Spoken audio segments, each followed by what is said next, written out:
2048 vurulsun 1024 pikselli qrafik fayl 256 rəngli palitrada qurularsa, yaddaşda nə qədər yer tutar? Baxaq, əvvəlcə mən bilməliyəm ki, məndəki qrafiki informasiya nə qədər yer tutur? Yəni, bunu necə tapa bilirəm?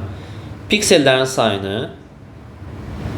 bir pikselin həcminə vururam və bu formada mən ümumi həcmi tapıram. Ümumi həcmi. İndi, mən bu ümumi həcmi taparkən, baxıram ki, piksel sayı verilib, bir pikselin həcmi də verilib. O yüzden nə edirəm? Hesablamaya başlayıram. Piksel sayını necə tapıram? Bunu birbirine vururam. 2048'i, yəni 2 üstü 11'i vururam 2 üstü 10'a. Yəni 1024'e. Sonra bunu bir pikselin həcminə vururam. Bir pikselin həcmini buradan tapa bilirəm mən. 256 rəngli palitra deyirsə, mən Hartree düsturundan istifadə edirəm. Hartree düsturuna əsasən 256'nı 2'nin qüvvəti kimi yazıram. Yəni 2 üstü 8 kimi yazıram. Və buradan mən tapıram ki, bir piksel nə qədər yer tutur? 8 bit yer tutur.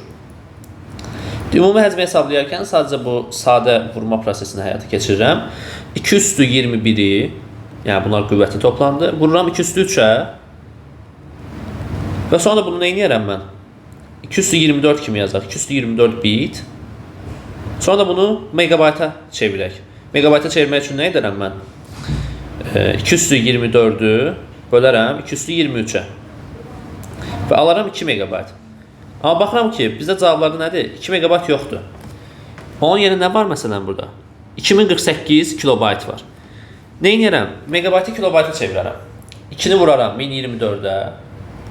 Alaram 2048 kilobayt. Və məsələn kilobaytda da cavabımız olmasaydı, bayta keçirərdik, bitə keçirərdik. Bu formada cavabı tapardıq. Deməli, kilobaytdan alınan nəticə bizdə cavablar da var deyə nə edirəm? C variantını götürürəm və sualı yekunlaşdırırım.